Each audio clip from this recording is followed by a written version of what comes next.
당장 예쁘고 갖고 싶은 물건이 많지만 막상 집에 가지고 오면 놓을 곳도 마땅치 않고 나중엔 버리기도 아까운 예쁜 쓰레기로 변해 있는 것이 한두 개가 아니었다.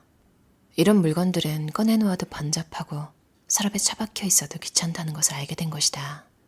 그래서 아내는 집을 꾸밀 때도 가장 간결하고 적절한 정도로 장식품과 가구를 배치한다. 공간에 여백이 있고 일정한 컨셉을 갖춘 매장처럼 집안도 그렇게 꾸미다 보니 무엇을 사면 바로 그것이 예쁜 쓰레기가 될 것임을 알게 된 것이다.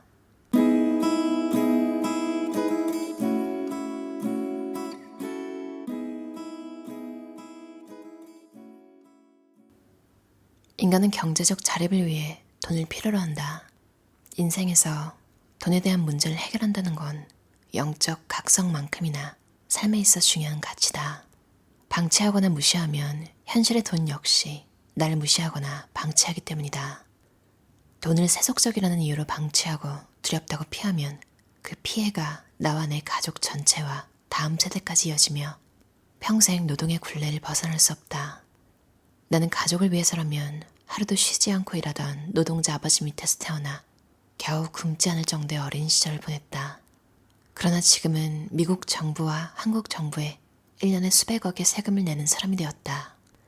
한적한 시골 동네에 떨어진 파키스탄 노동자 같은 신세에서 하버드에서 교육받은 변호사와 회계사를 기다리게 만들며 전 세계에 걸쳐 여러 사업을 총괄하는 사업가가 되었다. 6달러짜리 냉면을 파는 한인 식당에 육중한 나무문이 겁이 나서 들어가려다 포기했던 사람이 매일 일반 직장인의 몇 년치 월급을 벌고 있다. 나는 가난의 가장 바닥부터 거의 최상급의 위치까지 올라봤으며 이 과정에서 돈의 여러 속성을 자세히 경험해볼 기회를 얻었다. 돈이야말로 나와 내가 사랑하는 사람들을 보호하거나 도울 수 있고 남에게 신세를 지지 않고 살 수 있게 해준다. 돈의 5가지 속성으로 돈은 인격체다. 규칙적인 수입의 힘, 돈의 각기 다른 성품, 돈의 중력성, 남의 돈에 대한 태도를 말한다. 부자가 되기 위해 필요한 4가지 능력으로는 돈을 버는 능력, 모으는 능력, 유지하는 능력, 쓰는 능력을 다룬다. 돈은 인격체다. 돈이 사람처럼 사고와 감정과 의지를 지닌 인격체라고 하면 누군가는 받아들이기 힘들어한다. 인격체란 스스로 생각하고 자아를 가진 개별적 실체를 뜻하기 때문이다. 비즈니스에서는 회사도 인격을 부여받는다. 바로 법인이다. 여기에는 사람인이 붙는다. 어떤 돈은 사람과 같이 어울리기 좋아하고 몰려다니며 어떤 돈은 숨어서 평생을 지내기도 한다. 자기를 소중히 여기는 사람에게 붙어있기를 좋아하고 함부로 대하는 사람에겐 패가망신의 보복을 퍼붓기도 한다. 작은 돈을 함부로 하는 사람에게선 큰 돈이 몰려서 떠나고 자신에게 합당한 대우를 하는 사람 곁에서는 자식인 이자를 낳기도 한다. 내가 풍족한 부를 이루는 데 성공한 것은 돈을 스스로 감정을 가진 인격체로 대하며 돈과 함께 사는 법을 배웠기 때문이다. 돈은 감정을 가진 실체라서 사랑하되 지나치면 안 되고 품을 때 품더라도 가야 할 땐 보내줘야 하며 절대로 무시하거나 함부로 대해선 안 된다. 오히려 존중하고 감사해야 한다. 이런 마음을 가진 사람에게 돈은 항상 기회를 주고 다가오고 보호하려 한다. 다행히 돈은 뒤끝이 없어서 과거 행동에 상관없이 오늘부터 자신을 존중해주면 모든 것을 잊고 당신을 존중해줄 것이다. 돈을 인격체로 받아들이고 깊은 우정을 나눈 친구처럼 대하면 된다. 돈이 인격체라는 것을 알아차리고 받아들인 순간부터 당신의 평생 부자 인생길이 열리는 것이다. 자산이 생기면 내가 하는 일은 2가지다. 내 회사를 더 키우는 데 사용하거나 또 다른 자산을 만들 만한 곳에 보낸다. 나보다 훌륭한 경영자에게 투자하는 일은 그들과 동업하는 것과 다름없다. 거기다 그들이 원하지 않아도 언제든 동업이 가능하다. 이제 필요한 건 그 회사의 배당 정책과 배당 비율, 그리고 적정 가격대를 찾는 일뿐이다. 나는 되도록 내가 지분을 가진 회사의 물품이나 서비스를 이용한다. 이제 내 회사이기 때문이다. 마이크로소프트 컴퓨터로 아마존에서 나이키 신발을 사고 체이스뱅크에서 받은 비자 카드로 결제하고 애플 전화기로 우버를 불러 공항에 가서 델타 항공을 타고 집으로 가다 중간에 코스트코에 들러 코카콜라 한 박스를 사와 삼성 냉장고에 넣어놓고 나면 자급자족하는 느낌이다. 단순히 소비자나 경쟁자 혹은 방관자가 아닌 주인이 되는 방법이다. 나보다 더 훌륭한 경영자의 옷깃을 붙들고 걸어가는 기분은 아버지 같은 좋은 형을 가진 느낌이다. 여러분도 좋은 큰형님을 찾기 바란다. 예쁜 쓰레기. 2020년 봄에 결혼 30주년을 맞아 아내와 세계여행을 떠났다. 프라이빗 제트 비행기를 빌려서 컨시어지가 몇 명씩이나 따라붙고 의사와 요리사까지 대동하는 세상에서 제일 비싼 여행 패키지 상품이었다. 함께한 사람들은 미국이나 캐나다, 영국, 남미에서 온 기업인들, 투자자들, 법률회사 대표, 멕시코 목축업자, 카레이서, 음악 산업을 하는 청년 등이었다. 두 사람의 여행 경비가 한국 평균 아파트 한 채 값이니 이 여행에 참여한다는 것은 다들 상당한 자산가라는 뜻이었다. 돈 걱정이 없는 사람들이다. 이들과 함께 다니면서 느낀 것은 이들이 쇼핑에는 전혀 관심이 없다는 점이다. 대신 박물관을 좋아하고 걷기를 좋아하고 함께 어울리기를 좋아했다. 이들은 딱히 쇼핑센터를 가려고 하지도 않았고 이런저런 기념품을 사는 일도 없었다. 이제 막 부자가 되거나 부자처럼 보이고 싶은 사람들과는 확실히 달랐다. 확실히 무언가를 사는 것보다 그때그때의 경험을 즐기고 동료들과 함께 어울리고 로컬 행사에 직접 참여해보는 것을 좋아했다. 한 달 가까이 수많은 나라를 돌면서 이런저런 추억을 되살릴 만한 물건이 여러 있었지만 10여 년 전부터 이런 모든 것은 결국 예쁜 쓰레기라는 걸 알게 되었다.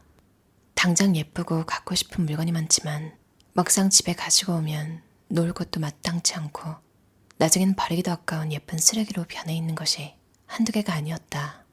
이런 물건들은 꺼내놓아도 번잡하고 서랍에 처박혀 있어도 귀찮다는 것을 알게 된 것이다. 그래서 아내는 집을 꾸밀 때도 가장 간결하고 적절한 정도로 장식품과 가구를 배치한다. 공간에 여백이 있고 일정한 컨셉을 갖춘 매장처럼 집안도 그렇게 꾸미다 보니 무엇을 사면 바로 그것이 예쁜 쓰레기가 될 것임을 알게 된 것이다. 이젠 있는 것도 치워버리는 상황이니 새로 무엇인가를 사온다는 것이 오히려 불편해졌다. 그래서 이제 어디 가서 예쁜 물건이 보이면 한번 집어보고 이것이 예쁜 쓰레기 후보인지 아닌지 생각해보면 금방 답이 나온다. 러시아의 마트리오시카도, 하노이에서 본 밀짚 모자도, 일본 기모노도, 몰디브 해변을 담은 스노우볼도, 탄자니아에서 본 팅가팅가도 집에 오자마자 예쁜 쓰레기가 될 것임을 알았기에 하나도 데려오지 않았다. 경험과 추억과 사진으로 집안을 채우기도 벅차다. 여행 중에 찍어온 사진 파일을 정리하는 데만 해도 1년은 걸리지 않는가? 부자가 되어 돈을 거느리고 살게 되면 저절로 명품이나 물건이 필요 없어진다.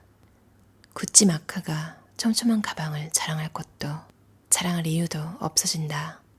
있어도 그만이고 없어도 그만이다. 자랑을 위해 소비하는 것이 아니라 필요를 위해 소비하는 형태로 바뀐다.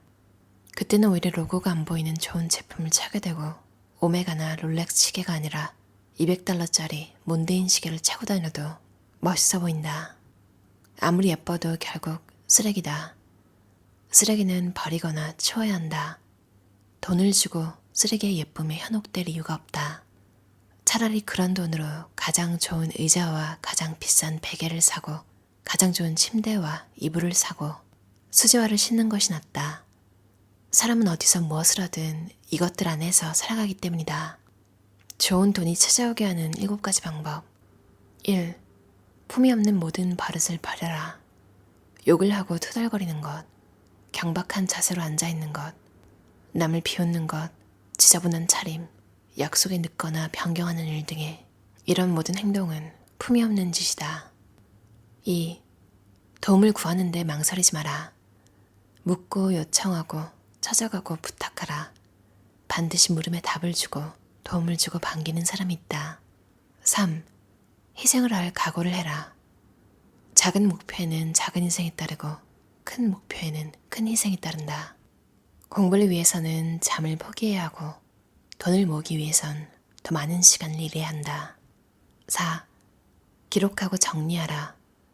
투자 내역, 정보, 갑자기 생각난 아이디어, 명함, 사이트 암호들, 구매 기록 등을 모두 정리하거나 기억하라. 이것은 재산이며 동시에 당신을 보호한다. 5. 단기 목표를 가져라. 즉각적인 자극에 유혹당하지 말고 평생 지킬 만한 가치를 찾아라. 6.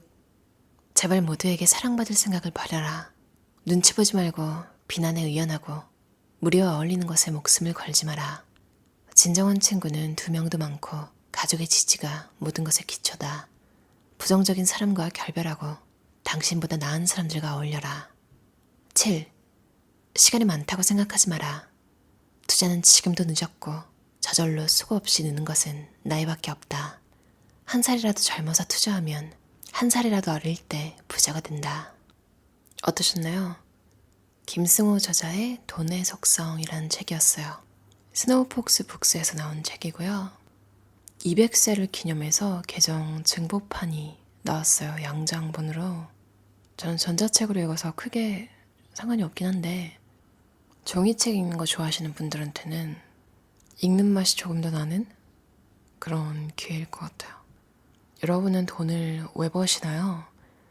김승호 회장님은 이 책에서 돈을 버는 이유가 시간을 사기 위해서래요. 나는 내 자산으로 나의 인생을 나에게 선물한 사람이다. 이 말 너무 좋은 것 같아요. 사실 태어난 거는 태어난 건데 사실 뭔가 자유롭게 할 수가 없잖아요. 돈이 없으면 뭘 배우고 싶어도 돈이고 뭘 가지고 싶어도 뭘 먹고 싶어도 다 돈이고 또 그 먹는 거 가지고 싶은 거 배우고 싶은 거 중에서도 조금 더 비싼 것들이 있고 예산 때문에 내가 갖고 싶은 건 저건데 이걸 사야 하는 이런 일도 있을 수 있잖아요. 태어나서 한 번도 돈 때문에 뭔가를 포기하거나 양보하거나 이런 거 안 해보신 분들은 좀 드물 것 같아요. 나는 내 자산으로 나의 인생을 나에게 선물한 사람이다. 내가 무엇을 하든 하지 않든 모두 내 자유다.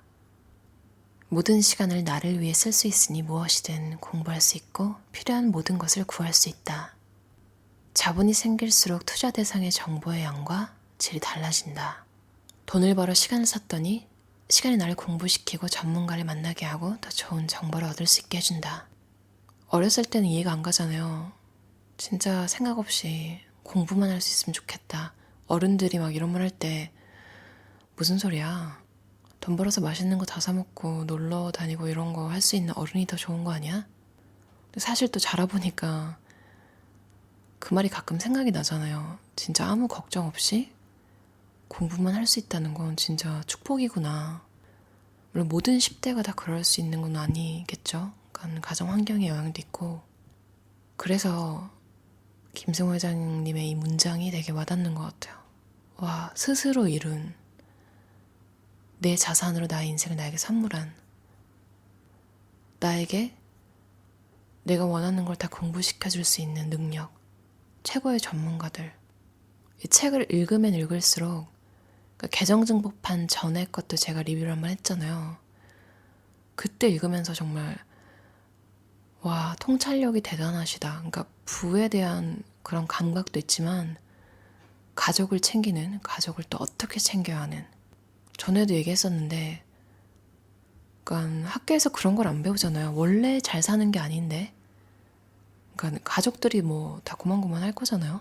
근데 갑자기 혼자 부를 확 읽었을 때 나머지 가족들을 어떻게 챙겨야 하는지 그리고 나를 아끼는 가족이 내가 부자가 됐을 때 아무리 내가 도와준다고 해도 심리가 어떻게 되는지 그러니까 생활비를 제때제때 일정하게 안 보내면 불안해서도 돈을 모으신대요. 그러니까 그 돈으로 어려운 다른 자식들이나 손자, 손녀 돕는다고. 진짜 이 부분은 다시 읽어도 와, 대단한 것 같아요. 이런 생각을 해본 적이 없어서 재산 규모가 50억 원 안쪽일 때는 이제 이때 부모님한테 집이나 차를 사주는 시기래요. 50억 원 안쪽일 때. 보통 좀 돈이 생기면 뭔가 막 해주고 싶잖아요. 근데 10억 원 안쪽일 때는 아직 무리해서 차나 뭐 이런 거 바꿔주는 거 안 된대요. 부모님 생활비 외에는 정기적으로 뭐 다른 걸 만들지 말고 10억 원 안쪽일 때 생활비 드릴 때는 눈치 보시지 않게 그러니까 내가 젊었을 때 투자해 주신 거니까 그 노력과 가치에 대한 배당 이익이라고 설명드리고 편하게 쓰시도록. 이런 생각 못 해봤어요. 그쵸? 그리고 이런 경우는 되게 좋은 경우 같아요. 그러니까 어떤 집 이야기 보면 이만큼 잘 하는데도 더 바라고 닥달하고 그래가지고 막 절연하는 경우도 있고 그렇잖아요.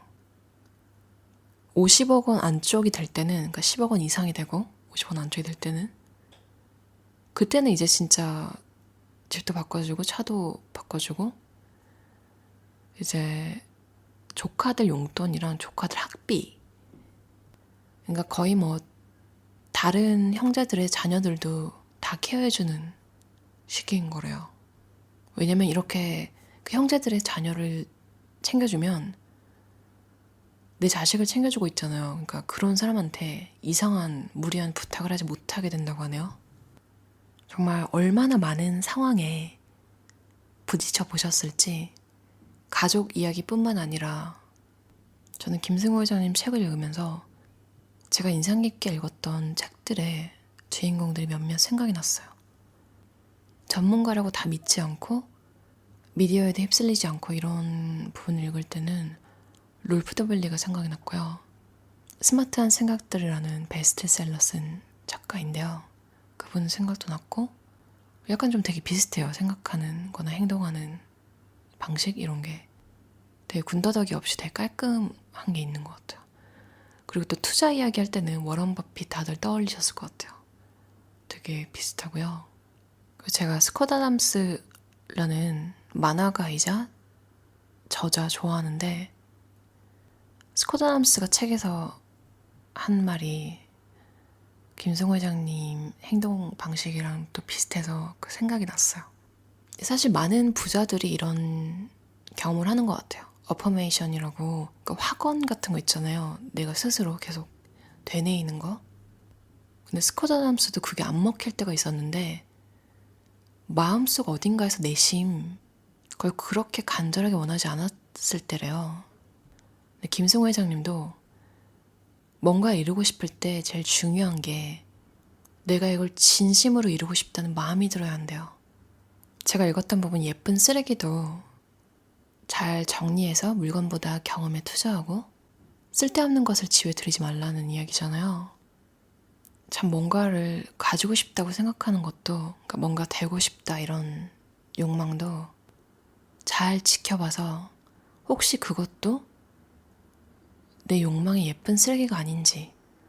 남들이 좋다고 하는 직업이니까, 남들이 멋있다고 해주니까 나도 그냥 해봐야지 이러고 미적지근하게 발만 한쪽 담그고 세월만 보내고 있는 거 아닌지, 내가 나에게 내 인생을 선물해주기 위해서, 자유를 선물해주기 위해서, 남한테 아쉬운 소리, 싫은 소리 안 해도 되는 삶을 위해서 첫 단계로 정리부터 시작해보는 건 어떨까요? 그러고 잘 정리된 집에서 이 책을 펼쳐들고 인생을 잘 정리해보는 것도 좋을 것 같아요. 그럼 들어주셔서 감사합니다.